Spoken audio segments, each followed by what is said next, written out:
Buenos dias, everyone. It's a great pleasure to be in Argentina, my first time here, beautiful country. So I have much to be thankful for to Argentina last year. I am a big soccer fan. Manchester City is my team. So Sergio Conaguero is my hero. Last kick of the last game, 93rd minute. Win the Premier League. All right. So bravo, Sergio. Okay, today I'm going to talk to you about ion torrent semiconductor sequencing and also give you an introduction to the Ion Proton sequencer, which is our newest platform that we have just launched. So this is general outline.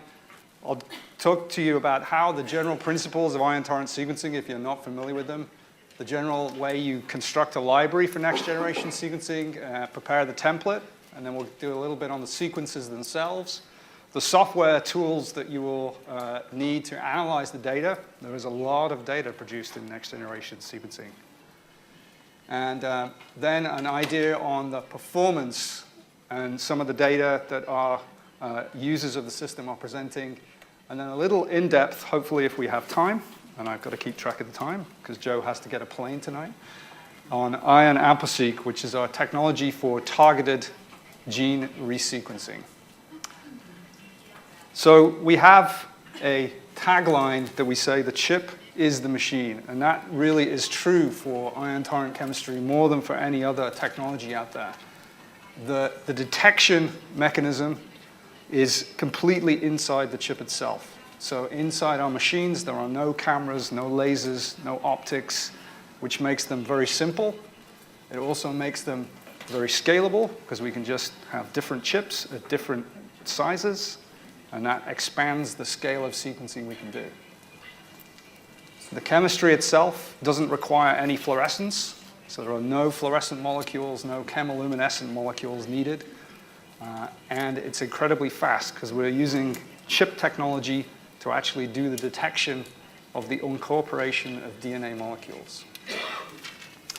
So scalable, simple, and very fast. And also, not the least important, inexpensive.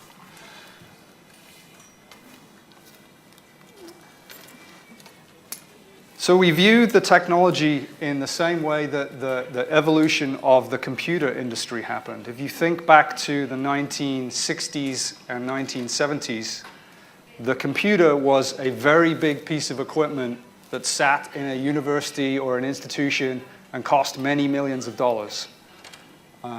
20, 30 years ago in the 1980s, the microprocessor revolution happened, and we went from the mainframe through the mini computer and then into the era of the 1980s into the personal computer. And the result of that was the iPhone and the BlackBerry that everybody carries in their pockets today, and everybody has a PC on their desktop. We believe at Ion Torrent that is what we can do for sequencing. So our goal, our mission, is to take sequencing from the big genome laboratories, the big genome centers, and make that technology available to any scientist in any lab around the world. And the way we do that is to use this semiconductor technology. This, I'll tell you the underlying principles of the technology. So on the top left of the slide, and I'm sorry I can't point at every slide, you'll see a standard silicon wafer.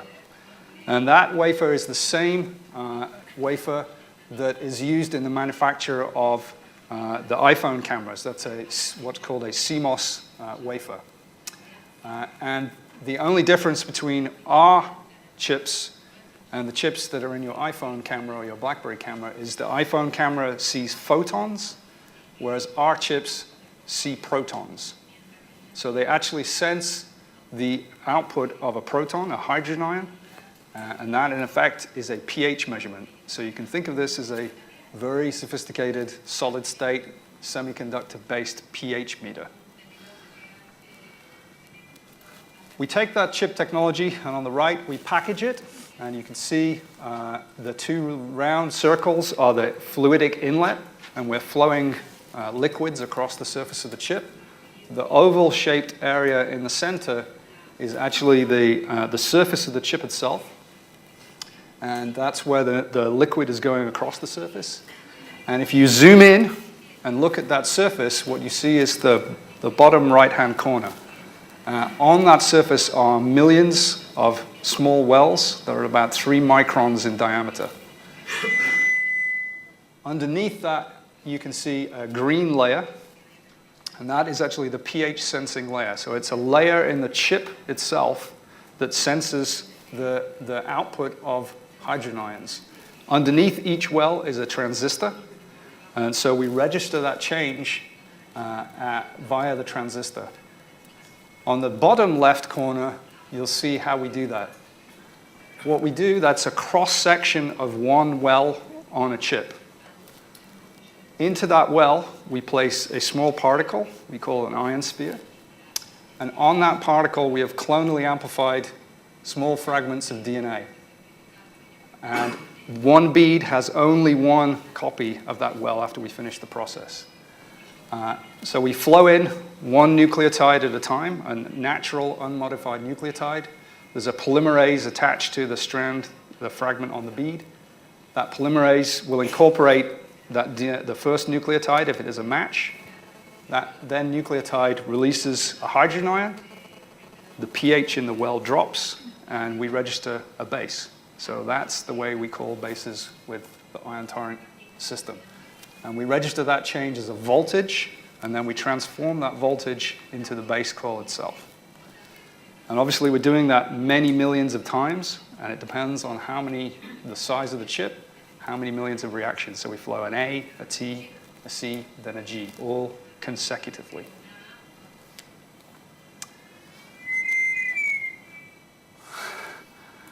Okay, so we launched the technology at the end of 2010, the beginning of 2011, and we had one chip in the beginning, the Ion 314 chip. That chip has 1 million wells on its surface, and the original specification for that chip was it would give us 10 megabases of DNA sequence, so 10 million base output of DNA sequence. And that original chip had a read length. We had the fragments that we amplified onto the particle itself were around 100 bases in. That's the problem. We're around 100 bases in length. In the middle of 2011, we introduced a second chip called the Ion 316 that had 6 million wells on its surface and an output of 100 megabases, a minimum output of 100 megabases. And then around about the end of last year, the beginning of this year, we released a third chip called the Ion 318 chip, and that has 11 million wells on its surface. We've been steadily increasing the output of each chip. And the way we increase the output of each chip is there are really a few different axes that we progress the output on. First of all, the read length. You can see the arrow up and to the right is pointing at more output per chip. And as you increase the read length, you automatically get more output. We can also increase the number of wells on the chip. That's how we get more output. And thirdly, we can increase the loading of those particles. So the more particles we get with live beads on them, the more sequence we get out of it. So today, if we keep a running total, we have a little scoreboard inside Ion Torrent that the R&D team looks at to see what are our best runs that we've ever done internally. And we look at this every week. I actually looked at it this morning. So July's R&D performance, and this is the best ever run that we have seen inside Ion Torrent. The tiny little Ion 314 chip that originally was spec'd to give us 10 megabases, we have a run internally in our R&D team that gave us 237 megabases. So over 20 times its initial specification at launch. Now, that's not to say that everybody can get that output. Typically, you would, most labs will see 30, 40 megabases, and my colleague, Dr. Borland, will show you in reality what he gets in his lab later. Our big chips now, our Ion 318 chip, we're up to over 1.5 gigabases. So the chip has potential to go much higher than the original specification. In January, we also announced the launch of, later this year, of 2 new chips and a new platform. So we've scaled the technology by 10-fold every time we've introduced a new chip generation. And with the Ion Proton chips and the Proton 1 and Proton 2 devices, we'll now be scaling to the first chip to give us 10 gigabases of output, and the second chip to give us probably in the region of 60 or so to 80 gigabases of output. So now those chip devices are in the scale to sequence human exomes and human genomes, all with the same runtime that the technology of the PGM. So we can do that sequencing in just a couple of hours.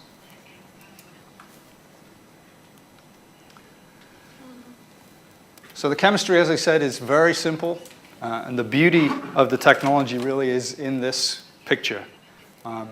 When we flow the nucleotides in along the top, the polymerase grabs the correct nucleotide from the strand and incorporates that DNA nucleotide, and then you get that release of hydrogen ions that gives the signal. So really, it was the brilliance of realizing that you could look across the other side of that molecule, not at the pyrophosphates being released, but you could look at the hydrogen ion and do that detection, that it really is the basis of the chemistry. The workflow is very simple. We have really 4 steps in the workflow. You have a library construction process where you take your DNA and you either amplify the regions of interest or you fragment the genome to the size of the nucleotide, the size of the DNA strands that you need. And that can be as little as 2 hours, depends on exactly which process that you use for the library construction. And then you go through a template preparation phase, and we have an instrument that automates that process. That's about 4 to 5 hours. And then the sequencing itself depends on which chip exactly you use, but if we take the Ion 314 chip, run about 100 bases of sequence, that would be 1.5 hours for that run. The analysis of that data from that output on an Ion 314 would be about 30 minutes.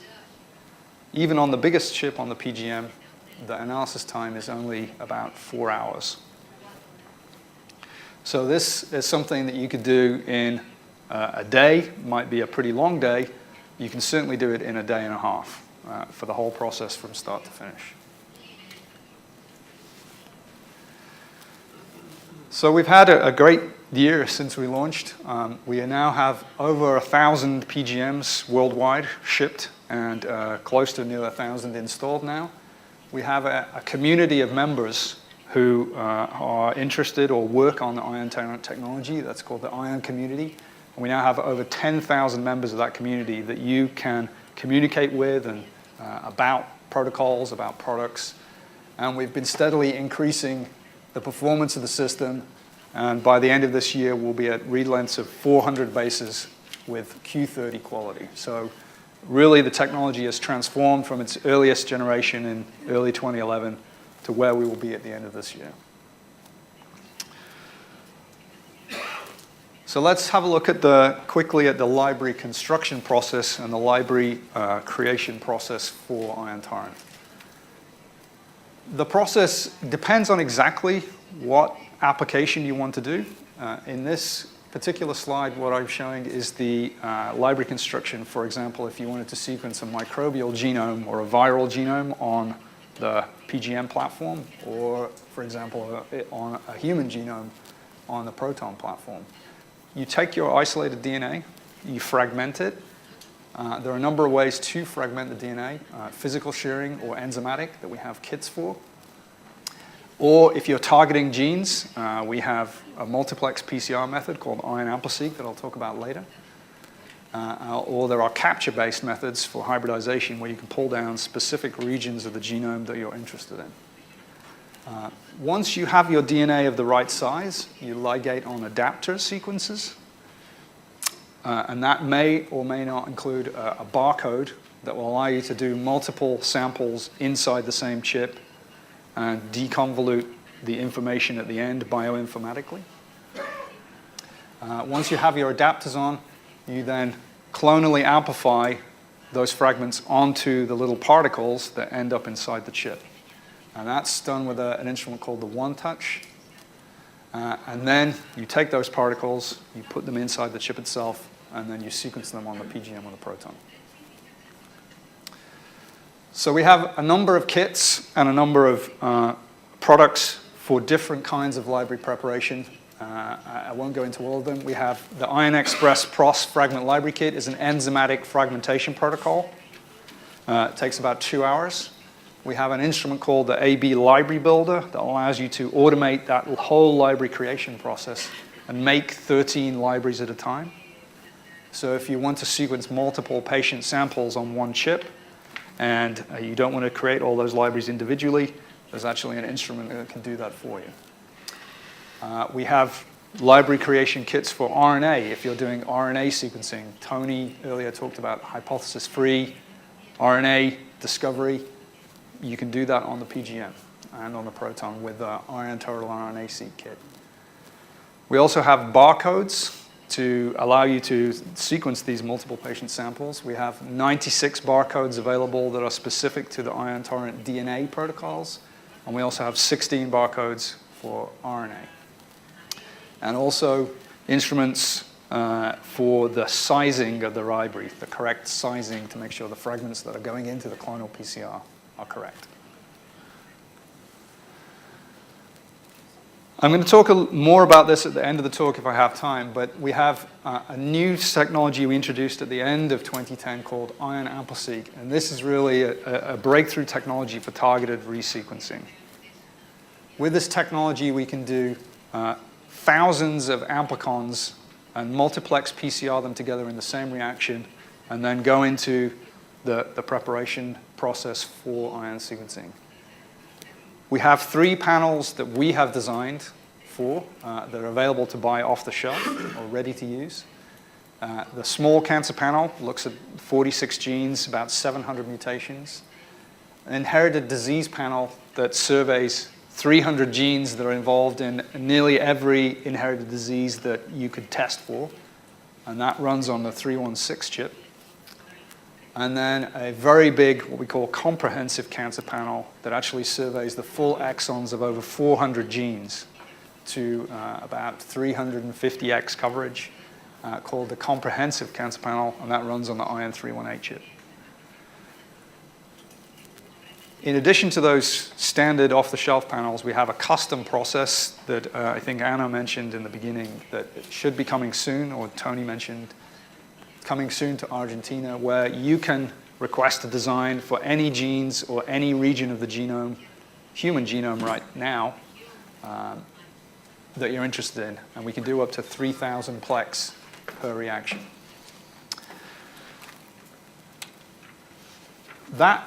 Going back a slide, this technology allows you to target regions up to about 1 megabase in size of the genome.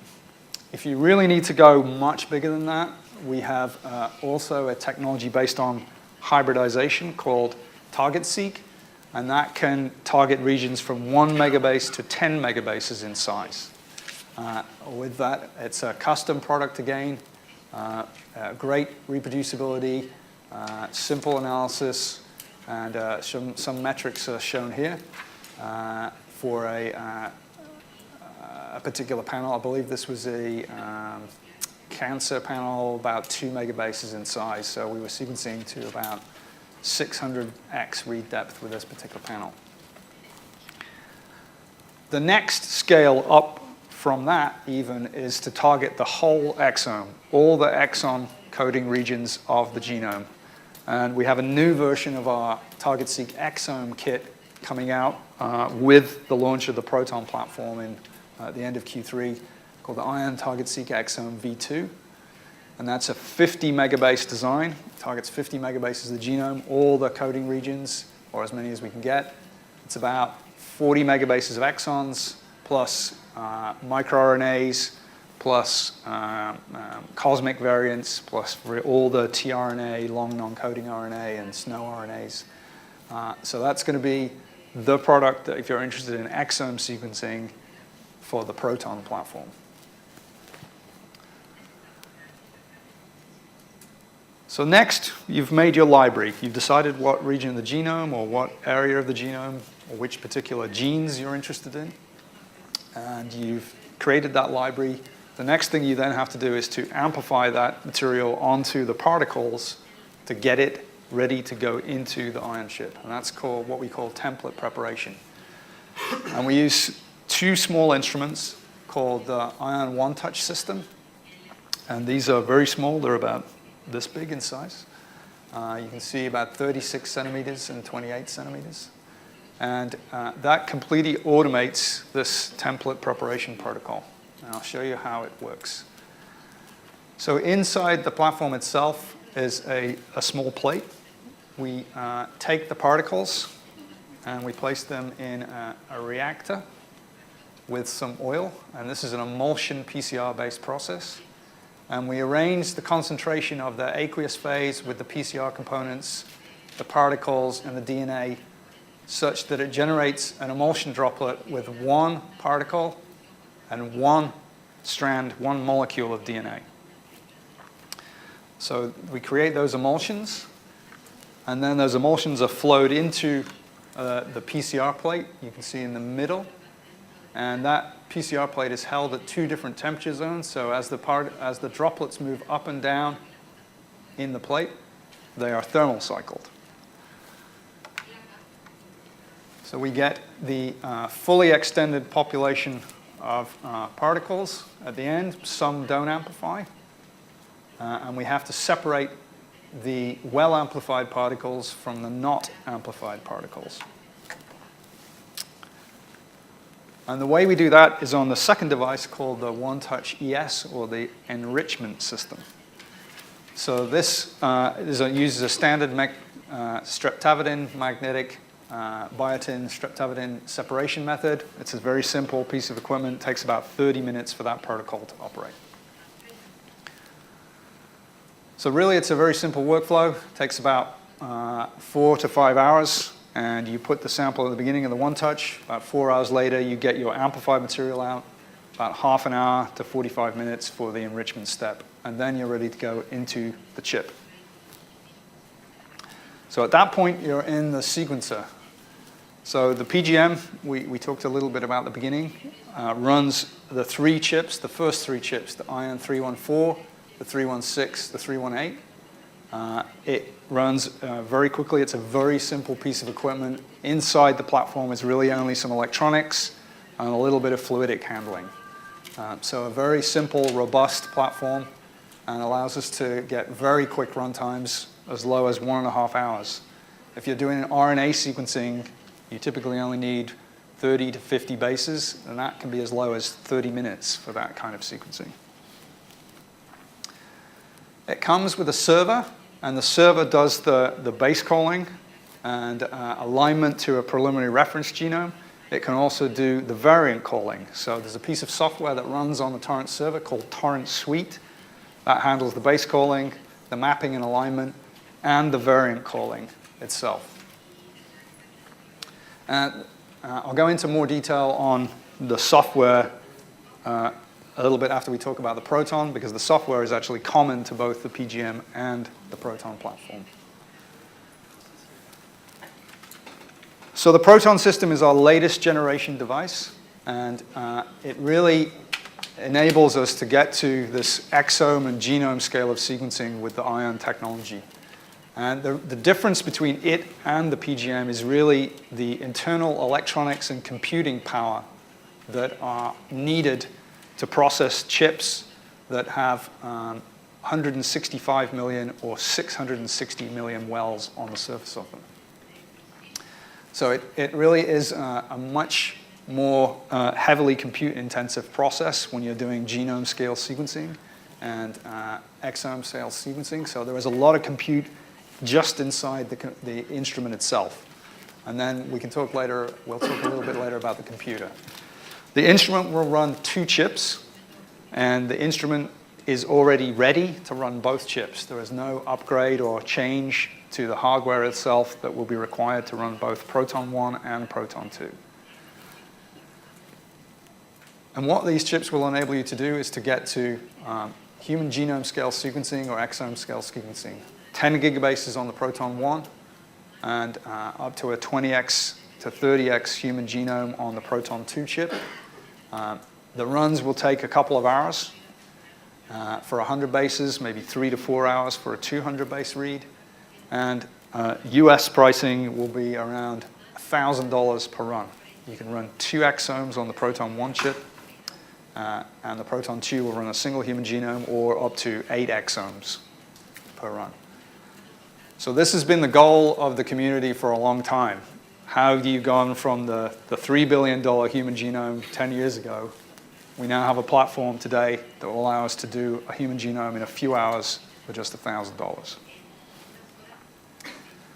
How did we do that?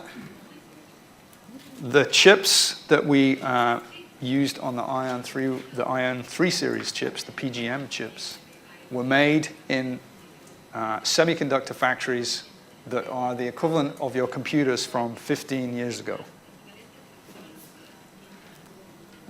The new chips for the Proton platform, we go forward about 15 years in time, and we realize all the value of that accumulated Moore's law. And we can build a chip that has 165 million wells, that has the speed, the same speed as those original chips, because chips not only get denser, they get faster as you get more and more compute on them. And we can therefore build a chip with the same technology that has another order of magnitude higher density, but still gives you the same runtime. So I'll quickly show you some data. We got our first chips for the Proton platform in about November of last year. So we've been steadily working on the improvement. You can see on the left-hand side, this is mappable reads. So how many reads are we seeing that are greater than 50 base pairs? So we started out in January, we were seeing about 15 million. As we've improved the loading, we've improved various pieces of the software, we're now seeing close to a maximum of 100 million 50 base pair reads. So it's generally accepted that a transcriptome, a human transcriptome, would take you about 30 to 40 million reads. So this platform will definitely be applicable to Proton 1 chip for whole transcriptome sequencing. On the right-hand side, you can see mappable throughput. That's gigs. It's been steadily increasing gigabases of output. We're now seeing, as of the end of last month, 8 gigabases. Our target is to get to up to 10 gigabases on the first chip when we launch. So we're very close to our launch specification for this product. I'll quickly show you some of the most recent exome data. This is the output from a single whole human exome run using that V2 exome I showed you earlier. I'm not sure if you can read the numbers. The top number here is the total number of addressable wells, and that's 164,800,000. We actually got about 85% of them to give us get a bead into that well. And of those beads, about 97% of them were actually what we call live. They had something that you could sequence on them. So in terms of the output, we got about 135 million library reads. And total base output was about 7 gigabases of mappable, of which 5.2 gigabases was completely perfect error-free reads. So in terms of mappable output, we had almost 100 million 50 base pair reads, about just under 90 million greater than 100 base pair reads, and then it was a pretty steep drop off to 150. We're going to get about 500,000. So this is the area we're improving as we go along, and we'll get more of the reads to go longer, and we'll have more 150 base pair reads. In terms of the accuracy, we're at 99% average raw read accuracy. That's average. There is a lot of reads that are above that accuracy, and there are reads that are below that accuracy. At 100 base pairs, we're at 99% accuracy. So the accuracy is good. The modal read length, the most common read length was about 125 base pairs right now. This is a plot of some exome data. This is the way the exome data is typically looked at. On the x-axis, we have the coverage, so how many times do you see an individual base? And on the y-axis, the percent of the exome that you see at that coverage level. So the standard metric we usually look at is what is your coverage, what percent of the exome do you see at 20x? So see an individual base, all those bases, 20 times, what percent of that exome? 80% is a good number, and this one we're seeing 90% of bases at greater than 20x. So this is a really high quality exome, we believe. Average depth was about 95x, and there are some metrics on SNP call rates. We called about 29,000 SNPs. About 98% of them were concordant with dbSNP 135.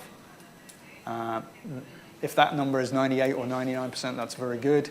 And again, all these three percentage numbers, the percentage of heterozygotes and the percentage of homozygotes, should be in the 98 to 99, and they all are.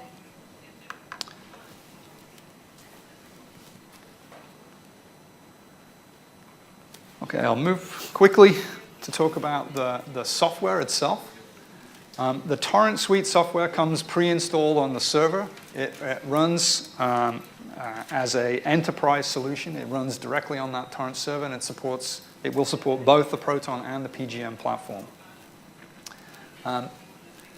The software itself does both, as I said, the alignment, the mapping, the base calling, and the variant calling. And this is all in the time that I specified earlier. So the flow basically is the instrument generates the raw data, and it's then processed. The voltage signals are processed to give you the base calls, and the Torrent browser, the Torrent Suite software, aligns to the reference genome that you give it. So if it's a human genome, you'll map against the human reference. If it's a microbial genome, you'll map against the microbial reference. And there's a way to install all those reference genomes in there. It processes the data, and you get out a standard set of files. The SFF file, that's the flogram file. A FASTQ file, that's the industry standard format for next generation sequencing. Or a BAM file, that's the aligned reads to the genome. So that's the primary analysis. So that's really the top track in blue. There are a set of what we call plugins, which are little software programs that you can add to the capability of the Torrent browser. And one of those is the variant calling plugin, and they come from both Ion, and they also come from third-party software providers, and they can also come from the community itself. The software is completely open source, and we let people build little tools for the software, and these show up in a little store inside the Ion community called the Ion Plugin Store, and you can select them and download them, and they're all free. If you're already familiar with other software tools for downstream analysis, the standard format files allow you to interface directly with third-party tools like DNA Star or Strand Avatus, Soft Genetics, CLC Bio, Partech. All those tools are directly connectable to Ion Torrent data.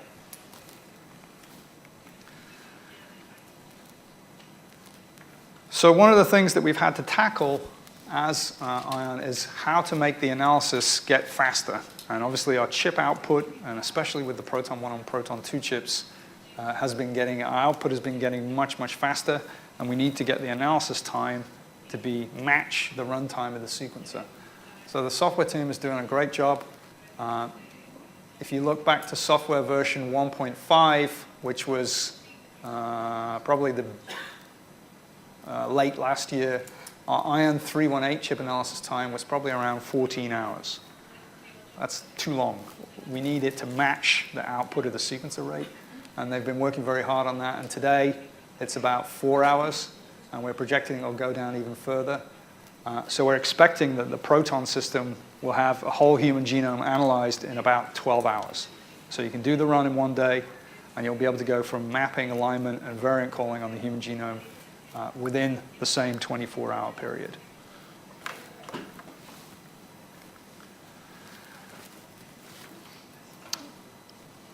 So how do you deal with a massive amount of data that you're going to get from a Proton platform?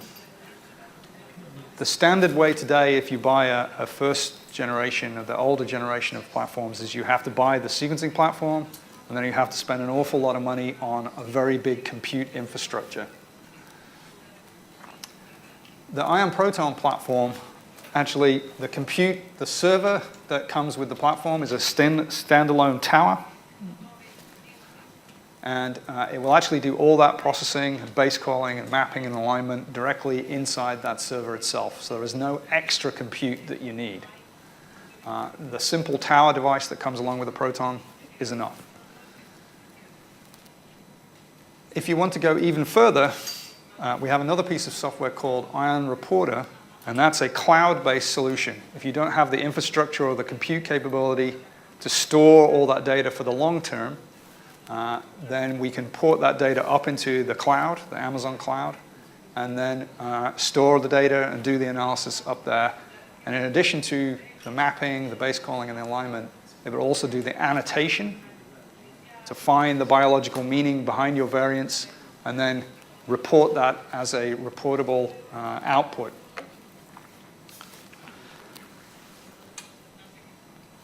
I'll skip the specs. So the flow basically looks like this. So your instruments will generate the raw data. There's some processing. There's more processing happens on the Proton than happens on the PGM. You'll be able to review the initial run data, the mapping and alignment in the torrent suite. And then if you choose, you can optionally go to Ion Reporter, and that will allow you to layer in the annotation, find the biological meaning behind your data, and then make decisions on that, and then potentially put that into the electronic medical record of the patient. So Ion Reporter really takes us from just the raw data to the meaning behind the data that you can use then with your clinical colleagues to give them usable information.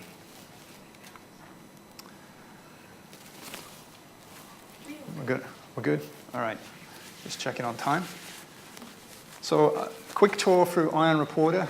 There's really, this is a cloud-based solution for analysis, annotation, and reporting. And really, there are very simple steps. You import the data up into the cloud. And there is a little plug-in inside the torrent browser that you click and say import.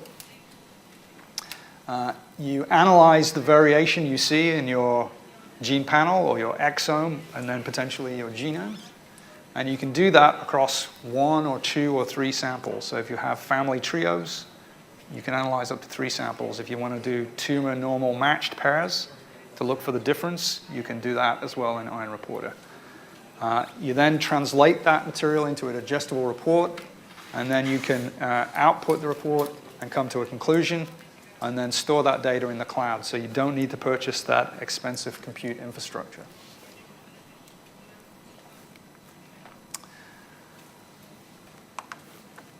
There are really 2 parts. There's an automated part of Ion Reporter, and that's importing the reads, mapping them, the variant calling, and then the annotated variants.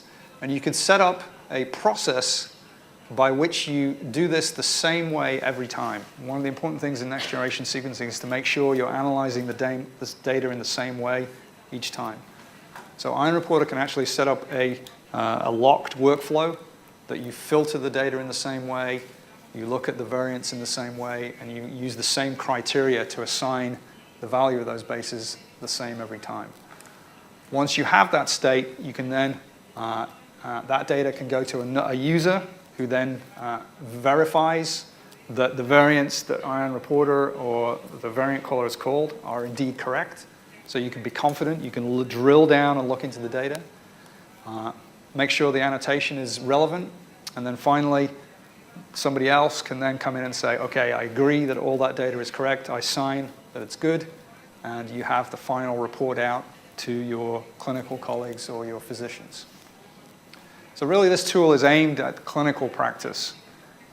It's not for example, non-human genomes right now. It's really targeted to human genomes, and it's really aimed at the clinical side of the world. So in the last part of the talk, or second to last I think we are at now, I'll talk about the PGM current performance and some data, what our customers have been using the PGM for out there in the real world. As I said, we've been increasing the output of the PGM very rapidly. This is a graph of the output megabases in time.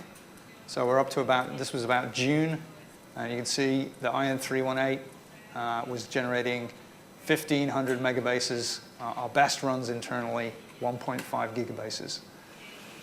The Ion 314 chip that started out at 10 megabases, our best runs internally now are almost 200 megabases. So there's a lot of potential. Along with the output, the accuracy of the technology, the raw read accuracy, has also been increasing very quickly. And really, this is a function both of the algorithms that the software team develops to process the data and do the base calling, as well as the molecular biology, the enzymes, the polymerases. We have new versions of the polymerases that are more accurate and allow us to get to longer reads. We also have to expand the length of template that we can amplify onto the ionosphere particles. And this, again, is a time series looking at the accuracy. So if you'd have bought one 2 years ago in the beginning, your read length was about 100 bases, and you were about 98% accurate out to that 100th base. And we've been steadily getting better and better. Our read length went up to 200 bases in the middle of last year. And we're expecting our read length to go up to 300 bases in Q3 and then out to 400 bases in Q4, and keeping that accuracy flat. So our accuracies today are in the 99.5 to 99.7% range, nearly all the way across the read. So very accurate.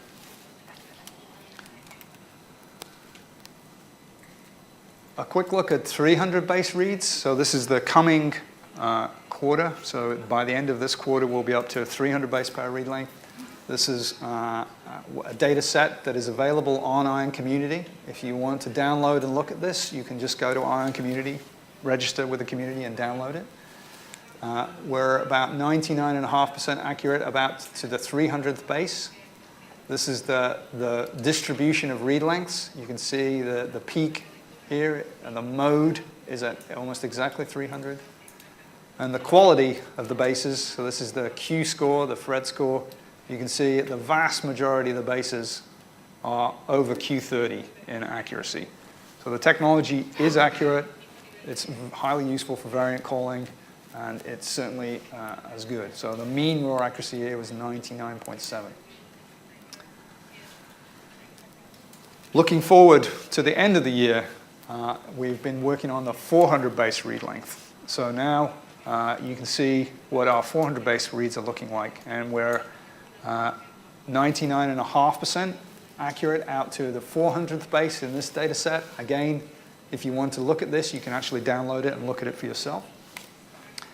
Modal read length at 400, and again, 65% of the bases out to the 400 bases were at Q30. So a high proportion of the bases are extremely high quality.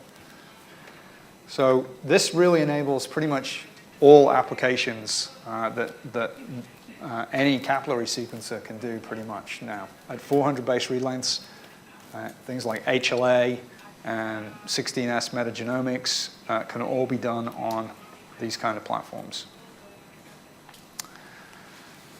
The one question I get asked a lot is, well, what about your homopolymer error rate and indel performance? And again, this is pretty much our only error mode for this platform. We make literally almost no errors for single nucleotide incorporation. This is really the only error mode. So again, this has been improving rapidly. If you looked at the time between July 2011 and May, our accuracy had improved about 450% for calling homopolymers up to 5 or 6 mers in that time. And again, this will keep getting better and better as our algorithms get better and better, and we understand the underlying features of the technology and the chemistry itself. So it's good today, and will continue to get better as we move into the future.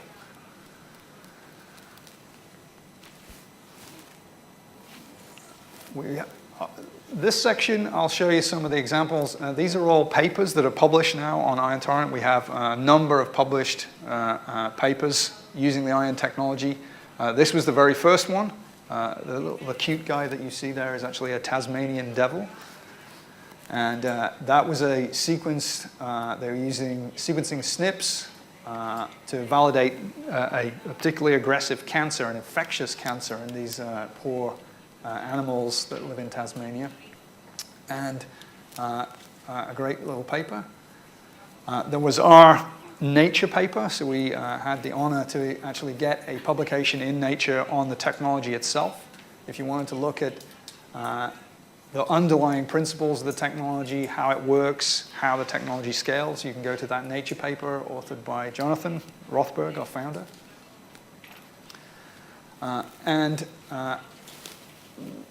Middle of July 2011, we had a great paper from the team, actually two papers, from a German and a UK team characterizing the German E. coli outbreak. So there was an outbreak of a new strain of E. coli that was particularly nasty. About 30% of the patients who got infected ended up with liver problems, and a number of them died, a lot of hospitalizations. And the team in Germany, Dag Harmsen and his colleagues in Münster, actually identified the genome and realized it was a new strain in about 2 days from having the actual samples in hand to sequence them. So they sequenced the whole microbe of this new strain, the O104H4, and verified and identified the differences. And we were then able to take that sequence and design TACMAN assays that helped the German authorities then identify which food sources in Germany were responsible for the outbreak. So really, this is the start of a new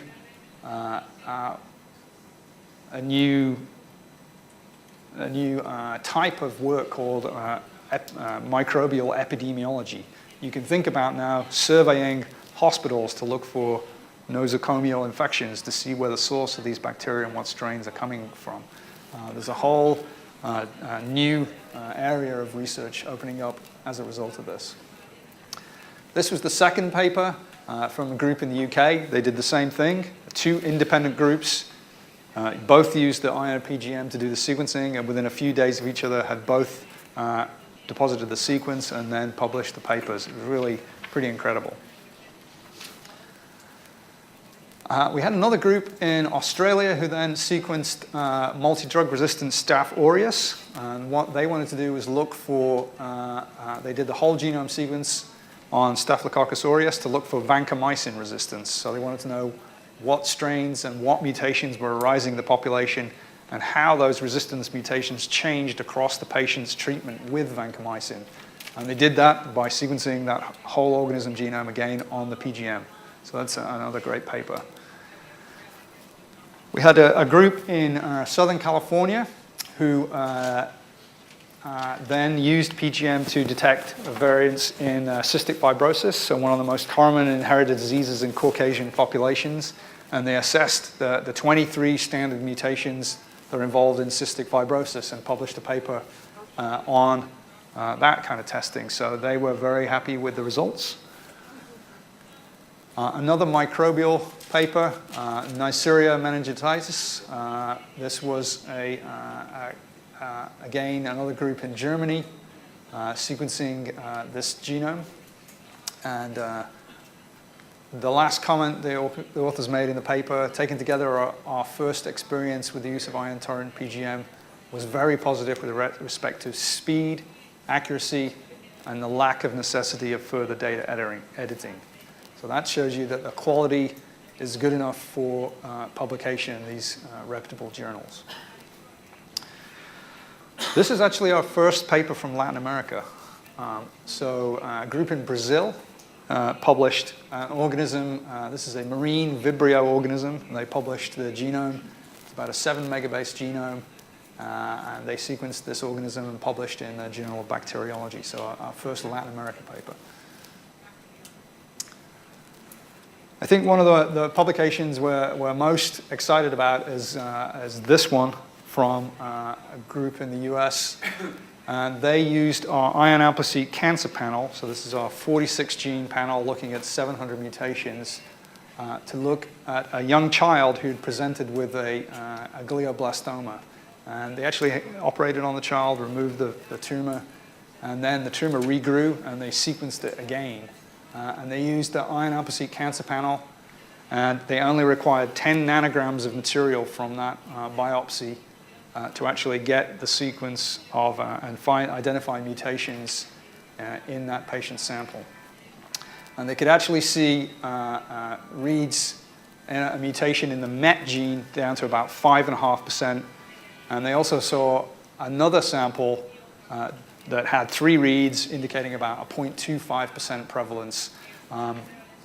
It's debatable whether that is real or not. 3 reads we would regard as being really in the realm of noise, but they did publish that in the paper.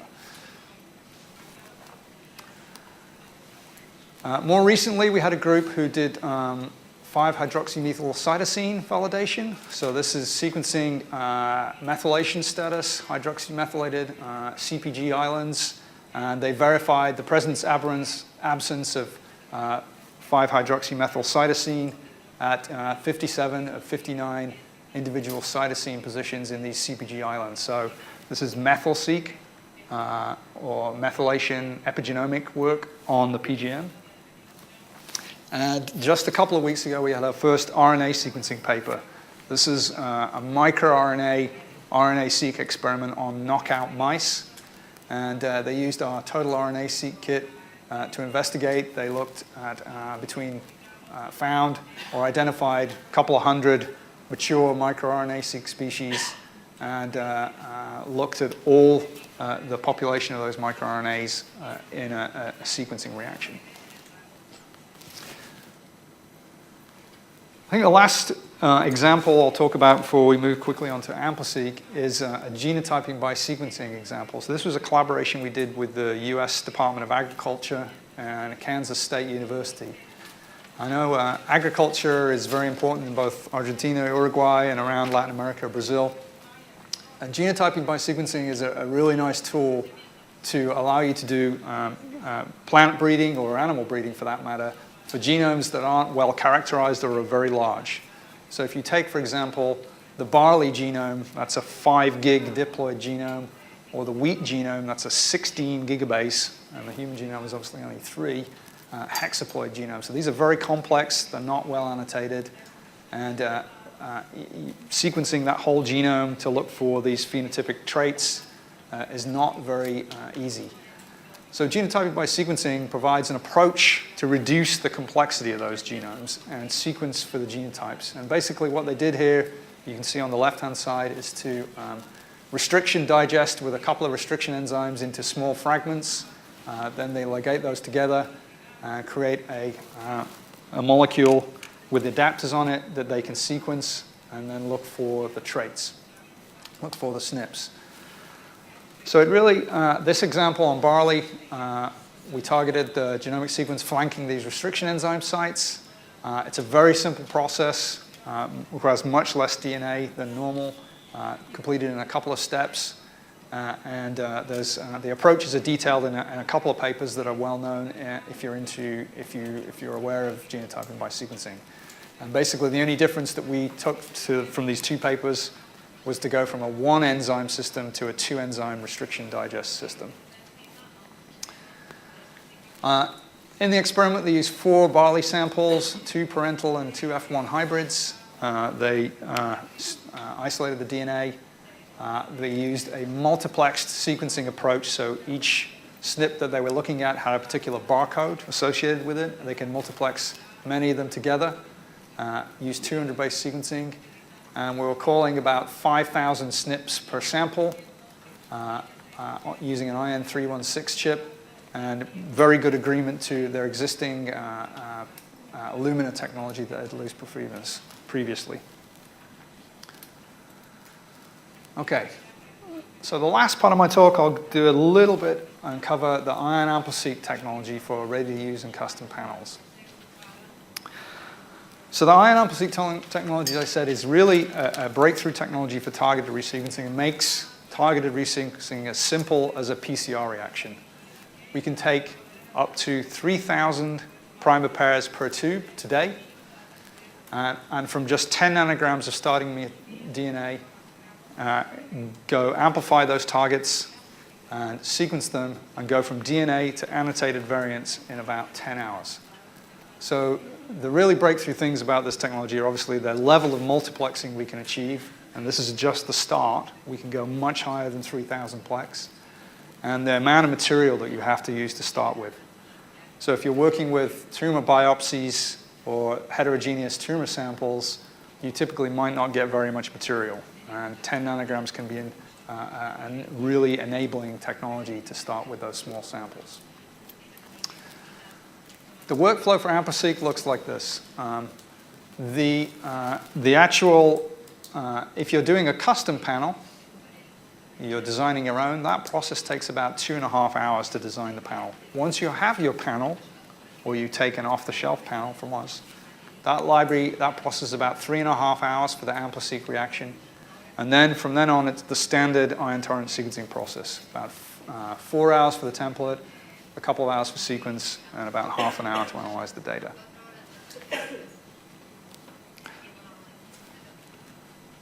So how does it work?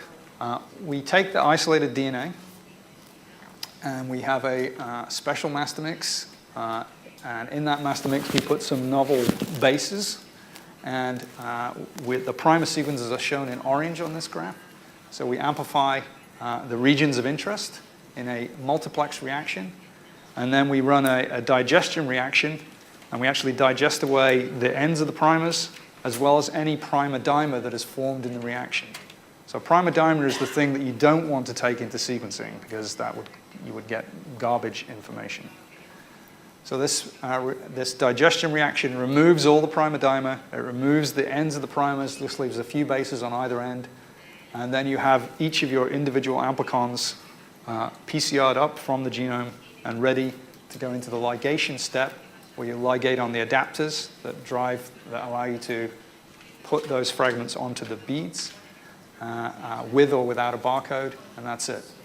It's very simple. You run the whole thing in a standard 96-well plate. You just add reagents. There's no transfers. It takes about 3.5 hours. So this is kind of the reagents that you use. You start with your DNA. You add your custom or ready-to-use panel, your set of primers. And then there is a core reagent kit called the Ion AmpliSeq reagent kit. That contains this master mix and the digestion reagents, as well as the ligation construction reagents and all the barcodes. And that generates your library. And that is the end of your library construction process. So about 3.5 hours, and all you need is a thermal cycler.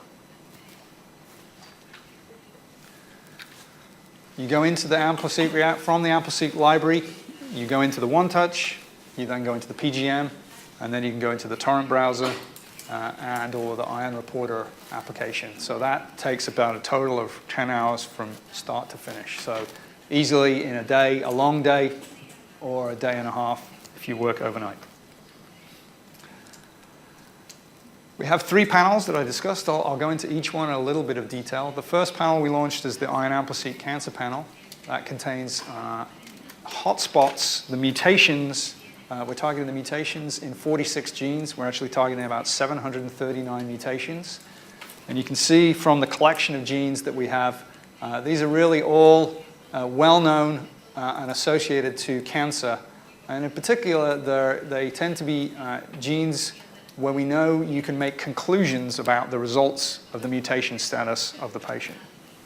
So EGFR, KRAS, BRAF, P10, KIT. These are all, if you know the mutation status, there either is a drug that's indicated or you shouldn't give the patient a particular drug. It was developed in combination with a group of leading research, including Joe's lab here at National Cancer Institute. And there are a series of metrics that we look at to assess the performance of these panels. The first metric that you need to consider for these is really the coverage uniformity. So the coverage uniformity means for each amplicon or each base, what coverage level do I achieve? Ideally, you'd want everything to have the same coverage level. So everything would have at least 500x coverage to be able to call a 5% mutation. What we see on this one is that about 98% of the bases are covered within 20% of the mean. So if you're sequenced to 500x depth on average, all your bases should be at least 100x coverage. So the better this number is, the better you are in terms of the uniformity. Secondly, the second metric you need to look at with gene targeting is how much of the bases that I targeted actually hit the target region. Obviously, this is PCR, so it should hit the target region. And we have a very high number for the on-target bases, again, 98%. In this case, 96.5%, and we target at least 95% of them map on target.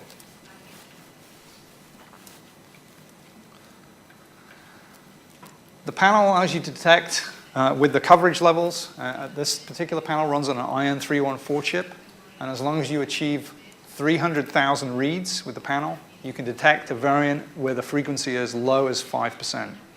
And as you saw in some of the papers, we have customers now who've generated data with 3% and below. Probably we think 2% or around there is probably the limit where you could go with this panel. If you're interested, there is a data set you can download from Ion Community with the Ion AmpliSeq cancer panel, showing the design of the amplicons, as well as the data from a sequencing reaction itself. Download that from the community. The second panel I'll talk about is called the Inherited Disease Panel. And this one is a much bigger panel. We have actually 10,000 amplicons in this panel in 3 tubes. So it's about a 3,000 plex reaction. And we're targeting 328 genes that are known to be involved in inherited disorders. So Mendelian diseases of a variety of different kinds. Neuromuscular, heart disease, developmental metabolic disorders, a variety of inherited cancer syndromes, blindness, deafness. There's a whole 328 genes covers pretty much what we know today.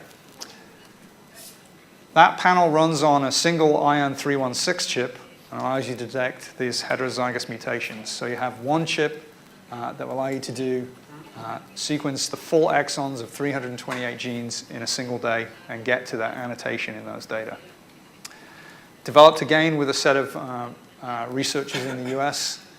It requires 30 nanograms of DNA, so 3 pools, and runs extremely quickly. Just one data metric I'll show you on this one.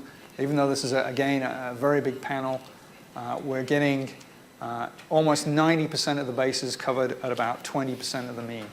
So very uniform technology, very high on target rates, the same as the cancer panel.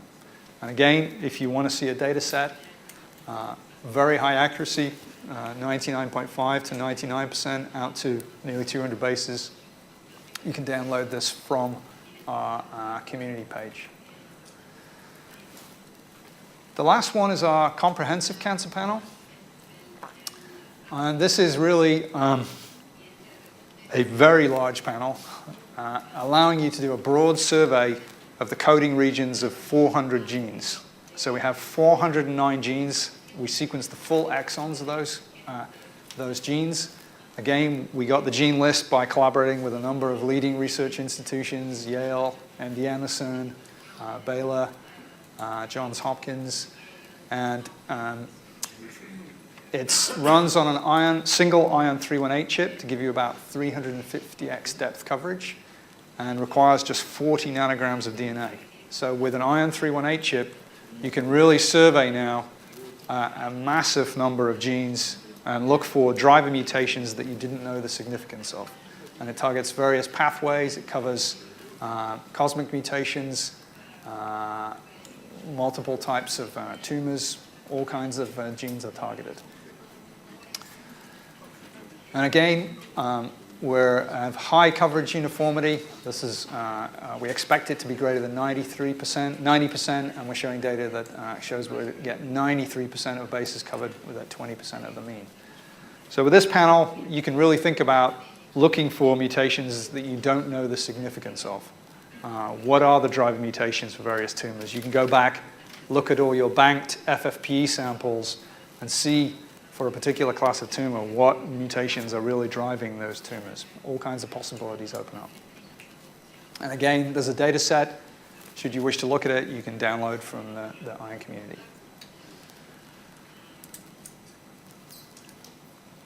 Last part, the custom designer. There's a website. I know not quite available in Argentina yet, but hopefully in the next month or two, this will be here. Ampliseq.com. You go to this design website, you register with us, and it's a simple web-based design tool that allows you to input sequences or regions of the genome, and we can give you an Ampliseq design back for any part of the genome. Right now, we can design for up to about 1 megabase of sequence and about 3,000 amplicons in each primer pool. So you go to the website, you enter the list of targets, your gene list or your gene region list, your bed file. We'll do the design, and that takes us typically around about 2 hours.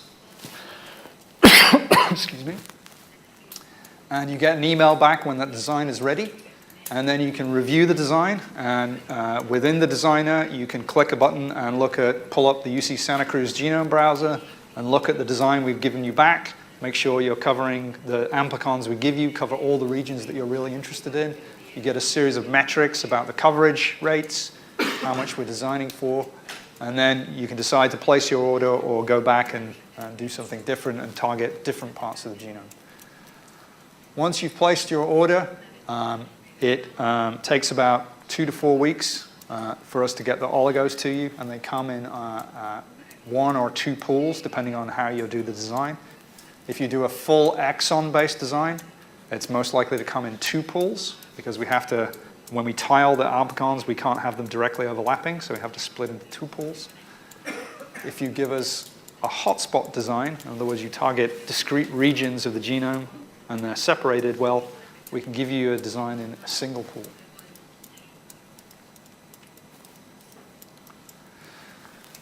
So what you get back is depends on exactly how many primer pairs you get. Just to give you a rough idea,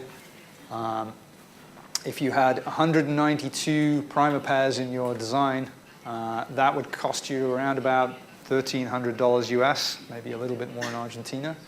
And what you would get back is 3,000 reactions, 3,000 Ampliseq reactions that are pre-made into the pool. And you also get 6,000 reactions with each primer pair separated in a plate. So you get a total of 9,000 reactions, and the 6,000 you can actually go back and either pull subsets out from the plate if you wanted to go smaller, or potentially swap in others.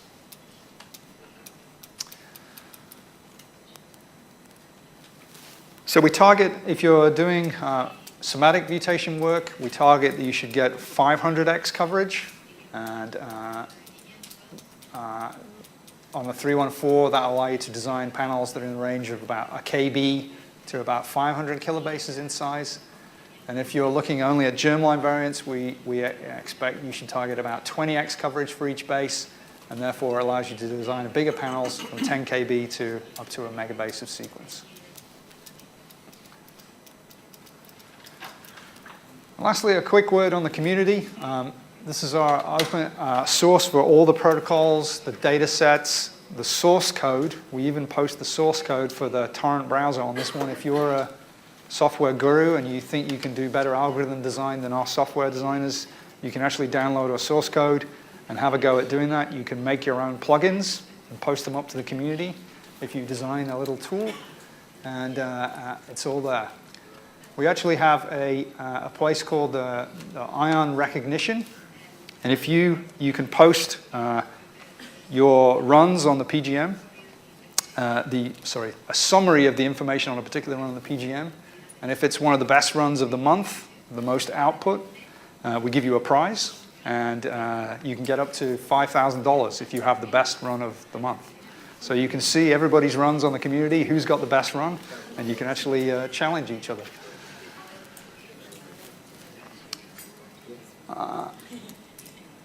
So there's all kinds of prizes from USB sticks to T-shirts to sweatshirts to iPods and iPads and even trips to conferences and PGMs and real money. So register. Thank you very much for your attention. I hope that was interesting and I'm happy to answer any questions.